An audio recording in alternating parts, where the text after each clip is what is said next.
Part 10 12వ పాఠం రోదసి తీరాలకు. జలమోతి ముందుకు సాగుతోంది. సిబ్బంది పనుల్లో పడ్డారు. దీర్ఘకాలం ప్రయాణం. ఎవరి పని వారు నిష్టగా చేసుకుపోతున్నారు. 80 మంది సిబ్బంది. నేనొక్కడినే ప్రయాణికుడిని. నన్ను విచిత్రంగా గమనించసాగారు. వాణిజ్య నౌకలలో ఎవరూ ప్రయాణం చేయరు. అసలు ప్రయాణికుల్ని అనుమతించరు. నౌక స్వంతదారుని ప్రత్యేక క్యాబిన్లో నా మకాం. అది గౌరవ కారణం. నౌక అంతా కలయ తిరిగి నా క్యాబిన్ చేరుకున్నాను. గంట కొట్టారు అంటే భోజనానికి వేలయిందని. ఏం చేయాలి? ఎక్కడికి పోవాలి? అంతలో ఒక వెయిటర్ నా క్యాబిన్లోకి భోజనం తెచ్చాడు. ప్లేటు, గ్లాసులు అన్నీ. మంచి భోజనమే కాదు, చాలా ఖరీదైన భోజనం. శాకాహారం, సూపు, రకరకాల బ్రెడ్లు, సలాడ్లు, కూరలు, పండ్లు, చాక్లెట్స్. కుటీరంలో మితంగా తినే నాకు ఇన్ని భోజ్యాలా అని తినడం కూడా అవి తినడం కూడా చాతకానివాణ్ణి. ఆ రాత్రి నిద్ర పట్టలేదు. కొత్త ప్రదేశం. కాలం తన రెక్కలపైన మూసుకుపోతోందా అనిపిస్తోంది. ఏదో అజ్ఞాత హస్తం శాసిస్తోంది. అజ్ఞాత శక్తి నడిపిస్తోంది. ఇందులో నా పాత్ర, ప్రమేయం బొత్తిగా లేవు. జీవన సాగరం పైన గమ్యం తెలియని నౌకాయానం. ఏది ఎలా జరిగినా నేను సిద్ధంగా ఉండక తప్పదు. ఏది కోరకూడదు, ఆశించకూడదు. అది నా తత్వం, జీవన విధానం. జీవితం నన్ను లోబరుచుకుంది. అది ఎటు త్రిప్పితే అటు తిరగాలి. నా జీవితమే పెద్ద నౌకాయాత్ర. మొదటి రాత్రి జాగరణ. కంటి మీదికి కునుకు రాలేదు. విశాలమైన మెత్తని పడక. నిజానికి కంగారు పడవలసిన పని లేదు. అయినా నిద్ర రాలేదు. లోపల ఏదో కంగారు, అనూహ్య స్పందన. ఉదయమే సముద్రం చూడడానికి డెక్కపైకి వెళ్ళాను. గొప్ప సౌందర్యం, నవ్వుతున్న సూర్యోదయం. ఇంకా తీరం కనిపిస్తూనే ఉంది. తీరం వెంట చిన్న నౌకలు, పడవలు, సువిశాల సముద్రం, పైన ఎగిరే పక్షులు. ఆకాశం అంచుల్లో ఎర్రడాలు వేసింది.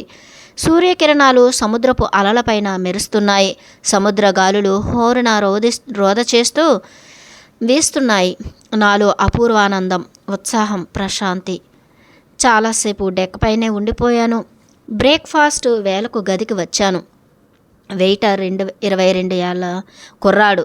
తోపుడు బండి మీద రకరకాల పదార్థాలతో వచ్చాడు. అవి నేనేం తినగలను చెప్పాను. అబ్బాయ్, ఇకపైన ఇవన్నీ తీసుకురావద్దు.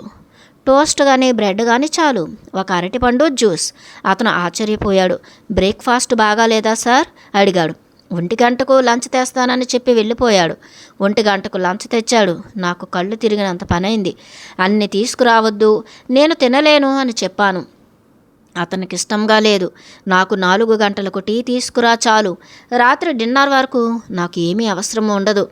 ఫ్రిడ్జ్ నిండా పళ్ళు, డ్రింకులు, చాక్లెట్లు సర్ది పెట్టాడు. ముంబై, కలకత్తా మిత్రులు ఇచ్చిన స్వీట్సు చాలా ఉన్నాయి. అతిగా తినే శక్తి నాకు లేదు. ఈ కాస్త భోజనంతో ఎట్లా బ్రతుకుతారు అన్నట్లు చూశాడు వెయిటర్ బాయ్. కొత్తలో అన్ని డెక్కులు తిరిగాను ప్రశాంత ఏకాంత స్థలం కోసం. 5వ అంతస్తులో మంకీ డెక్ అనుకూలంగా ఉంది. ఎవరూ రారు అక్కడికి. సజ్జనగఢ్ పర్వతం పైన ఉన్నంత ప్రశాంతత అక్కడ కనిపించింది. అది ధ్యానానికి అనుకూలంగా ఉంది అనుకున్నాను. మంకీ డెక్ పైన చాలాసార్లు అంతర్యానం చేశాను. అంతర్బాహ్య దృష్టులు ఏకం కాసాగాయి. అనుభూతులు ఏకోన్ముఖమైనాయి. కళ్ళు తెరిచిన మూసిన అనుభూతి ఒక్కటే. నాలో ఏకత్వం, అంతర్ప్రశాంతి. చుట్టూ రోదసి, నాలో అనంత తాత్వికత. ఆ గంభీర వాతావరణంలో వినీలాకాశం నీడన గంభీర జలరాశిపైన ఒక చిరుభావన. నేను సాగరంలో మారిపోయినట్లు. ఆలోచన అన్నది ఒక భ్రమ, గతం తాలూకు నీడ. అది తీరని కోరిక. నా చుట్టూ ఉన్నది సాగరమే అయినా నాది శూన్య సాగరం. అది నా మనస్సుకు ప్రతీక. మనిషి తృప్తి పడడమే దివ్యత్వం, కాలాతీతం కావడం అంటే ఏమిటో ఆకాశం నీడలో మహాశూన్య కాసారంలో ఆ క్షణంలో అర్థమైంది.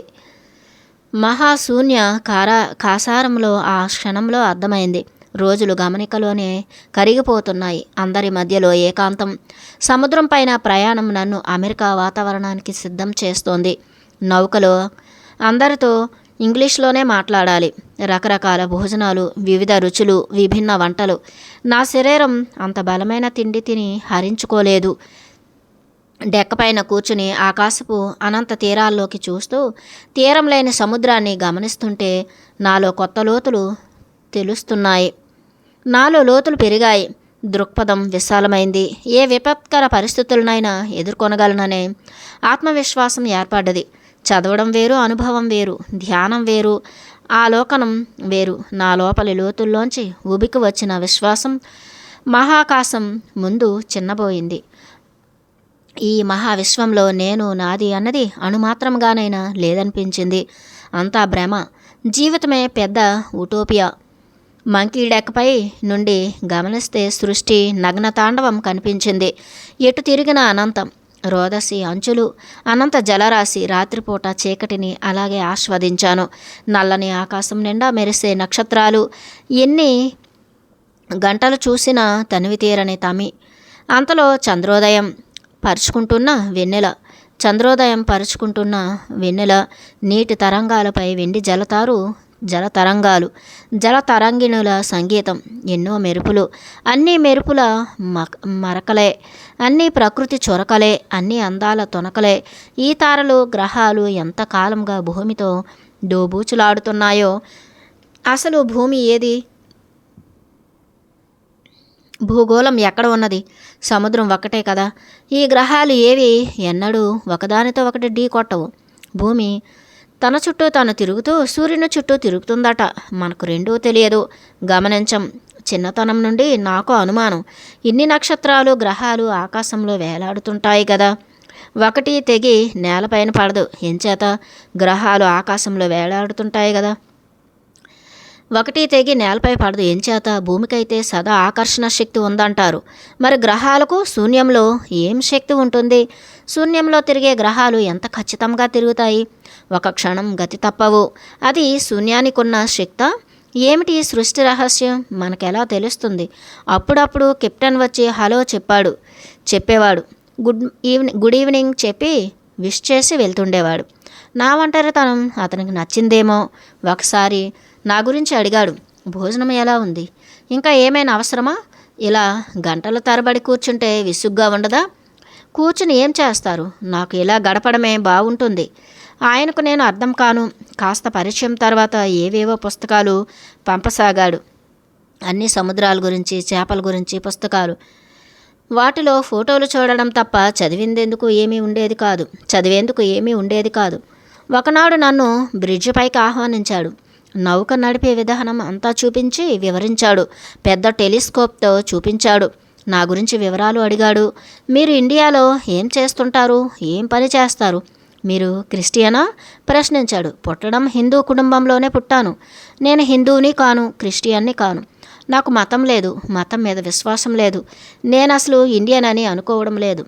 కొంతసేపు కెప్టెన్ గదిలో గడిపాను. నా గురించి మళ్ళీ అడిగాడు. చెప్పాను. ఇండియాలో నేను చేస్తున్న పని మానవత్వాన్ని ఉద్ధరించడం, మనుషుల్ని చాదస్తాల నుండి రక్షించడం. మనిషి పుట్టినప్పుడు ఒక మతం ఉంటుంది, ఒక సంస్కారం ఉంటుంది. తర్వాత వాటి సంఖ్యలలో బిగుసుకుపోతాడు. ఆ సంప్రదాయాలు, చాదస్తాలు, అలవాట్లు వదులుకోలేడు. నేను అన్నింటినీ వదిలిపెట్టాను. స్వేచ్ఛగా బ్రతుకుతున్నాను. స్వేచ్ఛలోనే అసలైన సత్యం ఉందని నా నమ్మకం. ఈ సంఖ్యలు, నిబంధనలు నన్ను నిర్బంధించలేవు. నేను ఎలాంటి నిర్బంధం సహించను. శతాబ్దాలుగా మనం హిందువుగాను క్రిస్టియన్గాను ముద్ర వేయించుకుని బ్రతుకుతున్నాం. ఆయా మత విశ్వాసాలకు తల వంచి బ్రతుకుతున్నాం. నాగరికతలు, సాంప్రదాయాలు మనల్ని రక్షిస్తుంటాయి. ఎవరికీ స్వతంత్రం లేదు. స్వేచ్ఛగా జీవించడం తెలియదు. భయాలతో, సమస్యలతో బ్రతుకుతున్నాం. ద్వేషాలు, రోషాలు, అసూయలు, కోపాలు మనల్ని బంధిస్తున్నాయి. ఏ మతము మానవతను గౌరవించడం లేదు. మానవత్వపు విలువల్ని పెంచడం లేదు. సమస్యలు లేని జీవితం ఏది? ఏ మతము ప్రేమను, శాంతిని ఇవ్వడం లేదు. మేం సమాజం గురించి, సమస్యల గురించి చర్చించుకున్నాం. ప్రపంచం మొత్తం మీద ఉన్న సమస్య ఇదే. నీతి సూత్రాలతో మతం ఉచ్చులో చిక్కుకుని బ్రతకడం. అలా నియమాల ఉచ్చులో చిక్కి మనిషి మానవత కుంచుకుపోతున్నాయి. గొప్ప పరిణామాలు రావాలి, మంచి మార్పు వస్తే గాని మనిషి శాంతిగా జీవించే అవకాశం లేదు. ఈ సంకుచితత్వం కట్టడులు నియమాలు ఛేదించవలసిన సమయం వచ్చింది. మనం విశ్వ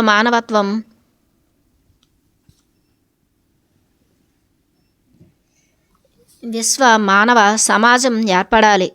జాతి మత భేదాలు ప్రపంచంలో ఎక్కడ ఉండకూడదు. ప్రేమ స్వేచ్ఛ ప్రపంచ పౌరులందరికీ సమంగా అందాలి.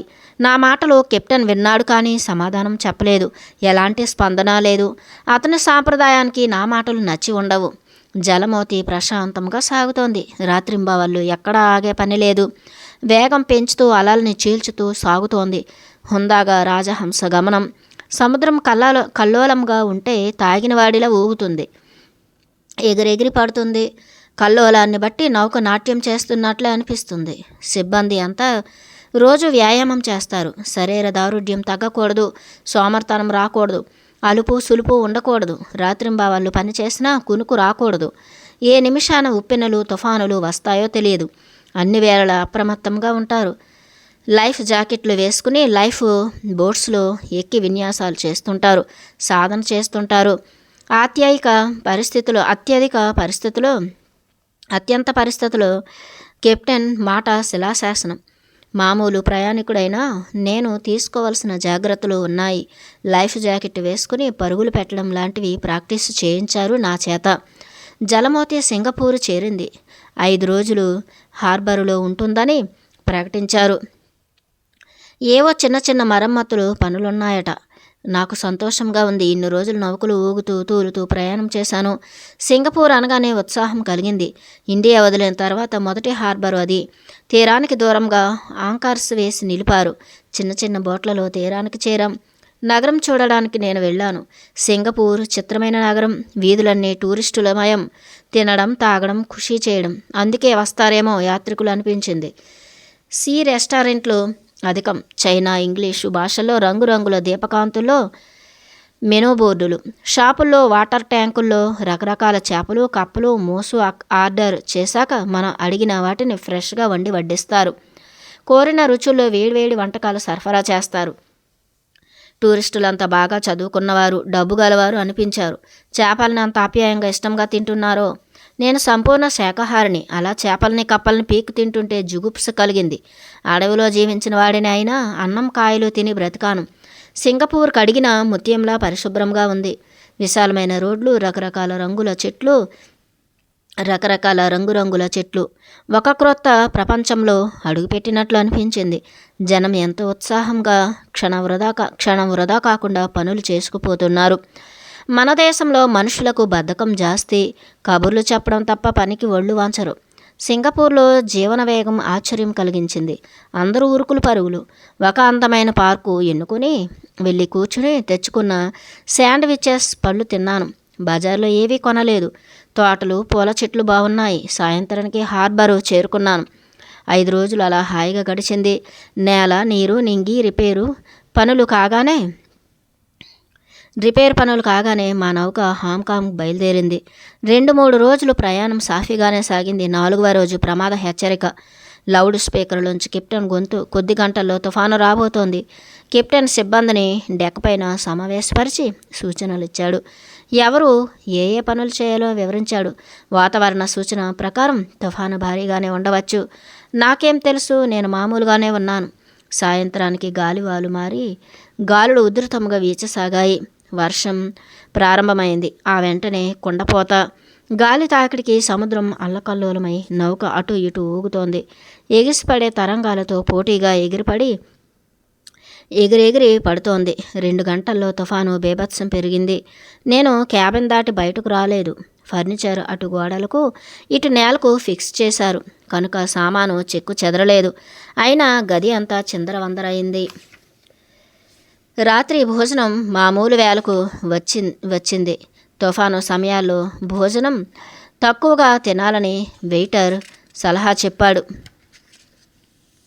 అసలు తినే సాహసం చేయలేదు. తుఫాను ఎంతసేపు ఉంటుంది, ఎప్పటికి తగ్గుతుంది అడిగాను. తనకు తెలియదన్నాడు. చాలా ఎక్కువగా ఉంది, తెల్లవారేదాకా తగ్గకపోవచ్చు. భయంకర తుఫానులో నౌకా ప్రయాణం గొప్ప అనుభవం. సిబ్బంది అప్రమత్తంగానే ఉంది. ఎవరూ నిద్రపోలేదు. నేను గది వదలలేదు. కూర్చుంటే అటో ఇటో పడిపోతున్నాను. వెళ్ళి పడక మీద పడ్డాను. అలలు ఎంత ఎత్తుగా వస్తున్నాయో గాని నౌకను ఢీకొట్టిన శబ్దం వినిపిస్తోంది. సముద్రం ఆగ్రహించింది. నిద్ర రాదు. తెల్లవార్లు జాగరణ తప్పదు. ఉదయం బ్రేక్ఫాస్ట్ స్వల్పంగా తీసుకున్నాను. తుఫాను తగ్గకపోగా మరీ పెరిగింది. ధైర్యం చేసి క్యాబిన్ దాటి బయటకు వెళ్ళి చూశాను. నౌక బీభత్సంగా ఊగడం తప్ప ఏమీ కనిపించలేదు. అడుగు దూరంలో ఏముందో తెలీదు. అడుగులో అడుగు వేస్తూ గోడ ఆసరా వేసుకుని గదిలోకి వచ్చి పడ్డాను. పెద్ద అల ఎగిరి నౌక మీద పడ్డది. ఆ ఫోర్స్కు నేను నేల కరిచాను. ఏ రిఫ్రిజిరేటర్కు వెళ్ళి కొట్టుకుని ఉంటే నా పని అయిపోయి ఉండేది. పెద్ద ప్రమాదం తప్పింది. మధ్యాహ్నానికి తుఫాను ప్రళయ బీభత్సం సృష్టించింది. క్యాబిన్లో కూడా నిలబడే వీలు లేదు. ప్రమాదం ముంచుకొస్తోందని తెలుస్తోంది. ఇంతకాలం రాజహంసలా నడిచింది. ఇప్పుడు మృత్యు హేళగా మారింది. మృత్యువు నోరు విప్పి నౌకను మింగేసేలా ఉంది. అది తుఫాను కాదు, ప్రకృతి విలయతాండవం. ఏదో నౌకలో వెళ్ళవచ్చు అనుకున్నాను. ఈ బీభత్సం ఊహించనిది. నిలబడి బ్యాలెన్స్ చేసుకోవడం నా వల్ల కాదు. నాకు జీవితం పైన ఆశపోయింది. అనవసరంగా అమెరికా కలగన్నాను. అప్పుడప్పుడు మైకులో హెచ్చరిక వినబడుతున్నా ధోరణి మారింది లేదు. సారాంశం ఒకటే, తుఫాను తాకిడి తట్టుకోవడానికి నౌక మార్గం మళ్లించారు. అయినా ప్రయోజనం కనిపించలేదు. ఎటు వెళ్ళినా సముద్రమే కదా. ఎటు చూసినా ప్రళయ భీకర వికటాట్టహాసమే. సూర్యాస్తమయ సమయం. నిజానికి సూర్యుడు ఉదయించింది లేదు, అస్తమించడానికి పగలు మసక చీకటి. ఇక గాఢాంధకారం, ప్రచండ విలయం. ప్రతి ఒక్కరూ అరచేతిలో ప్రాణాలు పెట్టుకుని ఉన్నారు. ఎవ్వరికీ మనసు పనిచేయడం లేదు. శరీరం యంత్రంలో పనిచేస్తోంది. ప్రళయం నుండి, తుఫాను నుండి రక్షించే శక్తి ఎవ్వరికీ లేదు. తప్పించుకునే శక్తి అంతకన్నా లేదు.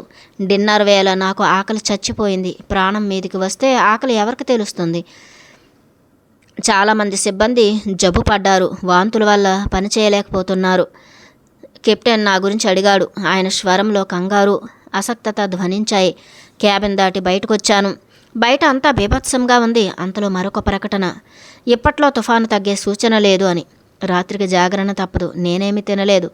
చాక్లెట్ నమిలి గ్లూకోజ్ బిళ్ళ వేసుకున్నాను. నిద్ర అసంభవం. మేల్కొని ఉండడానికైనా ఓపిక కావాలి. ఎంతసేపని నిరీక్షించను? అర్ధరాత్రికి ఇంకా ఆగలేక మంచం మీద సొమ్మసిల్లు పడిపోయాను. ఈ రేయి గడిచేనా? నిద్రలేమితో మంచం మీద అటు ఇటు దొర్లుతున్నాను. ఒక్కసారిగా నా ఆలోచనలు భయం చుట్టూ భ్రమించసాగాయి. నిన్నటి నుండి భయపడ్డ ఆలోచన భయం మీద కేంద్రీకృతం కాలేదు. భీకర సముద్రం, భయంకర తుఫాను, ఎగురుపడుతున్న జలమోతి. పాపం, ఇంకెంతకాలం నౌకకు ఈ కష్టం అనిపించింది. లైఫ్ జాకెట్ వేసుకుని సిద్ధంగా ఉన్నాను. నౌక నిజంగా నీట మునిగిపోతే ఏం చేయాలి? ఏమైపోతాం? ప్రాణాలతో బయటపడడం జరగని పని. ఒడ్డుకు చేరడానికి తీరం ఏది? ఏ నిమిషంలోనైనా లైఫ్ బోట్స్లోకి వెళ్ళమని ఆర్డర్లు రావచ్చు. తర్వాత విజిల్ వినిపించగానే చేయవలసిన పని అది ఒక్కటే, చివరి పని. సముద్రంలో పెద్ద పెద్ద తిమింగలాలుంటాయి. అవి మమ్మల్ని నంజుకుంటాయి. కెప్టెన్ తెలివిగా నౌకను నడిపిస్తున్నాడు. భోజనం లేక మనస్సు ఆందోళనగా ఉండడం వల్ల నీరసించాను. ఆ రాత్రి ఎవరూ నిద్రపోలేదు. ఇంకా కెప్టెన్ నుండి సంకేతాలు లేవు. బాధ్యత తనదే అయినా కెప్టెన్ మాత్రం ఏం చేయగలడు? అంతలో నా క్యాబిన్లో ఫోన్ మ్రోగింది. అర్ధరాత్రి ఏం ప్రమాదం ముంచుకొస్తుందో టెలిఫోన్ అందుకోవడానికి 10 అడుగులు నడవడం కష్టమనిపించింది. ఫోన్లో కెప్టెన్ గొంతు. దాదా, పరిస్థితి చేయి దాటిపోతోంది. ఎట్లా బయటపడాలి? మా శాయశక్తులా ప్రయత్నిస్తున్నాం. మీరు మాకో సాయం చేయాలి. దాదా, మా కోసం ప్రేయర్ చేయండి ప్లీజ్. అది నాకు చివరి హెచ్చరిక. అర్ధరాత్రి కెప్టెన్ ఇచ్చిన అంతిమ తీర్పు. నా కోసం కాకపోయినా సిబ్బంది ప్రాణాల కోసమైనా ధ్యానించాలనిపించింది. ధ్యానం ప్రారంభించాను. చైతన్యం నా లోపల ఘనీభవించింది. నౌక ప్రతి కదలికలో చూపుకు తెలుస్తోంది. నౌక ప్రతి కదలికలో చూపుకు తెలుస్తోంది. బీభత్సం తెలుస్తోంది. మావలే జలమోతి ఒక ప్రాణిలాగా విలవిల్లాడుతోంది. నేను వేరు, నౌక వేరు కాదు. అది మాలాంటి ప్రాణి. పోతే అందరం ఒకేసారి పోతాం. బ్రతికితే అందరం బ్రతుకుతాం. తెల్లవారే వరకు నా ప్రార్థన సాగింది. ప్రకృతిని కనికరించమని మౌనంగా అర్థించాను. ధ్యానంలో నిమగ్నమైన బయట కల్లోలం తెలుస్తూనే ఉంది. తెల్లవారింది. బయటకు వెళ్ళాలనిపించినా వెళ్ళగలిగిన పరిస్థితి లేదు. ఆ పూట బ్రేక్ఫాస్ట్ రాలేదు. ఆకలి లేదు. అందరూ చేష్టలుడిగి ఎక్కడెక్కడో నక్కారు. మధ్యాహ్నం 2 గంటలకు కాస్త వర్షం తగ్గుతున్నట్లు అనిపించింది. అలలు మాత్రం దెయ్యాల్లా ఎగిరెగిరి పడుతున్నాయి. 1 గంట తర్వాత మార్పు తెలిసింది. నౌక ఊగడం తగ్గింది. అందరికీ ప్రాణం లేచి వచ్చింది. తుఫాను తగ్గుతోంది అని మైకులో ప్రకటన. అమ్మయ్య, ప్రమాదం గడిచింది. అందరూ భగవంతునికి కృతజ్ఞత చెప్పుకున్నారు. ఎవరి ప్రార్థన వారిది. ప్రాణభయం అందరికీ సమానమే. మనిషి శక్తిని మించిన దైవశక్తి ఏదో ఉన్నదని ప్రతి ఒక్కరికి నమ్మకం. నౌక సాగుతూనే ఉంది. ఎన్ని కష్టాలు నష్టాలు ఎదురైనా మనిషి తన గమ్యం వైపు సాగుతుంటాడు. నౌక అంతే, తన గమ్యం దిశగా సాగుతోంది. 38 రోజుల తర్వాత తైవాన్ హార్బరు చేరుకున్నాం. 2 రోజులు సెలవు ప్రకటించారు. నేలపైన నడిచే అదృష్టం కలిగింది. నౌకలో వలె తూలుతూ కదులుతూ నడవనవసరం లేదు. నేలపై నడుస్తుంటే ఎంతో ఆనందం కలిగింది. మనిషికి ఎంత రక్షణ. 2 రోజుల్లో నౌక సిద్ధమైంది. ఈసారి ప్రయాణం మరీ దీర్ఘం. పసిఫిక్ మహాసముద్రం. అది దాటితే అమెరికా చేరినట్లు. తైవాన్లో షిప్ ఏజెంటు నా కోసం వచ్చాడు. ప్రొప్రైటరు క్యాబిన్లో ప్రయాణం చేయడం గొప్ప. నా కోసం పళ్ళు స్వీట్సు తెచ్చాడు. తుఫాను ముచ్చట్లు అడిగాడు. మనిషి ఏర్పరచుకునే బంధాలు అనుబంధాలే బాధలకు కారణాలు, విచారాలకు విషాదాలకు మూలహేతువులు. మనిషికి విశ్వం గురించి నా జ్ఞానం ఉండదు, అవగాహన ఉండదు. జీవి ఆద్యంతాలతో మనిషికి స్పృహ లేదు. సృష్టిలో మనిషి ఒక అణువు. జీవితం అంటే అగోచరం నుండి అగోచరంలోకి బదిలీ, అగమ్యంలో నడయాడటం, అనంతంలోకి సాగడం. తుఫాను నాకు చాలా జీవిత సత్యాలు నేర్పింది. అదే ఏజెంట్కు చెప్పాను. ఇది జీవితాంతం జ్ఞాపకం ఉండే అనుభవం. ఆ రోజు తైవాన్లో ఏదో పండగ. వీధుల్లో జనం ఆనందంగా తిరుగుతున్నారు. నేను పట్టణం కలియ తిరిగాను. నౌకా సిబ్బంది తర్వాత ప్రయాణానికి కావలసిన సరంజామా ఏర్పాటు చేసుకుంటున్నారు, రిపేర్లు చేస్తున్నారు. ప్రస్తుతానికి గండం గడిచింది. ఎలాగో బయటపడ్డాం. ఇక పసిఫిక్ మహాసముద్రంలో ఎక్కడ ఆగేది లేదు. అమెరికా తీరం చేరే వరకు 3 వారాల ప్రయాణం.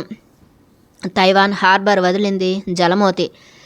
ఈ ప్రయాణంలో తుఫానులు ఉండవని గ్యారంటీ లేదు. ఎవరికి తెలుసు సముద్రం ఎప్పుడు నవ్వుతుందో, ఎప్పుడు ఆగ్రహిస్తుందో. అమెరికా చేరేలోపు ఏం జరిగినా ఎవరు బాధ్యులు కారు. అదృష్టం బాగుంది. 3 వారాలు ఏ అవాంతరం లేకుండా ప్రయాణం సాగింది. ప్రయాణం తూర్పుగా. భోజనాలు టిఫిన్ వేలకు మారుతున్నాయి. గడియారంలో టైం గంట గంటకు మారుతోంది. శరీరం గడియారంలోని ముల్లులకు అనుగుణంగా సర్దుకుపోతూ ఉంది. నా కాలం మంకీ డెక్ పైన ఎక్కువ సమయం ధ్యానంలో గడుస్తోంది. అమెరికా జీవనానికి అది నాంది. మొత్తం మీద 60 రోజులు ప్రయాణం చేసి జలమోతి కాలిఫోర్నియా తీరం చేరింది. గోల్డెన్ గేట్ బ్రిడ్జి దాటి నౌక జలసంధిలో ప్రవేశించింది. కళ్ళ ముందు శాన్ ఫ్రాన్సిస్కోపై అందాల తెర లేచింది. హృదయాలు ఆనందంతో పులకించసాగాయి. నా అమెరికా కళ సాకారమైంది. కొత్త ప్రపంచంలోకి వచ్చాను. ఇక్కడ ఏం కానున్నదో తెలిసిన వారు ఎవరూ లేరు. కొన్ని రోజులైనా ఉండగలనా, లేక ఇదే నౌకలో ఇండియా తిరిగి పోవాలా? హార్బరు చేరే వరకు అవే నా ఆలోచనలు. అయినా నా లోపల ఉత్సాహం నిరాశ పడనీయలేదు. నన్ను నడిపిస్తున్న చైతన్యం, అగోచర శక్తి నన్ను రక్షిస్తుందని నమ్మకం.